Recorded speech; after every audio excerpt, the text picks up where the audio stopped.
એ ન્યૂઝમાં આપનું સ્વાગત છે।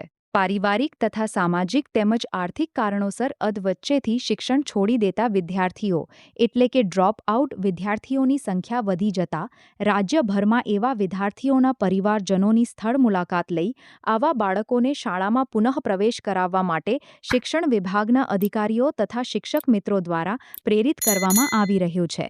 એ જ ઉપલક્ષમાં નગર પ્રાથમિક શિક્ષણ સમિતિ સુરત સંચાલિત પક્ષીવેદ ડોક્ટર સલીમ અલી ઉર્દુ પ્રાથમિક શાળા ક્રમાંક નંબર 231 કમરૂનગર લિંબાયત સુરતના આચાર્યશ્રી તથા શિક્ષક મિત્રોએ પણ વેકેશન હોવા છતાં પારિવારિક સામાજિક તેમજ આર્થિક કારણોસર ડ્રોપ આઉટ થયેલા વિદ્યાર્થીઓના નિવાસ સ્થાનની મુલાકાત લઈ તેઓના વાલીઓને ડ્રોપ આઉટ બાળકો શિક્ષણથી વંચિત ન રહે તે હેતુએ પુનઃપ્રવેશ કરાવવા માટે પ્રેરિત કર્યા હતા। સાથે બાલવાટિકા તેમજ ધોરણ 1 થી 8માં પ્રવેશપાત્ર બાળકોના પણ સર્વે કરી નવા શૈક્ષણિક વર્ષ 2026થી 27માં પ્રવેશ મેળવવા માટે જાગૃત કર્યા હતા। આ શુભ કાર્યમાં શાળા વિસ્તારના અનેક સામાજિક કાર્યકરો અને શાળા વ્યવસ્થાપન સમિતિના અધ્યક્ષા અને સભ્ય મિત્રોએ પણ સહર્ષ જોડાયા હતા। Bureau report, SA news Surat.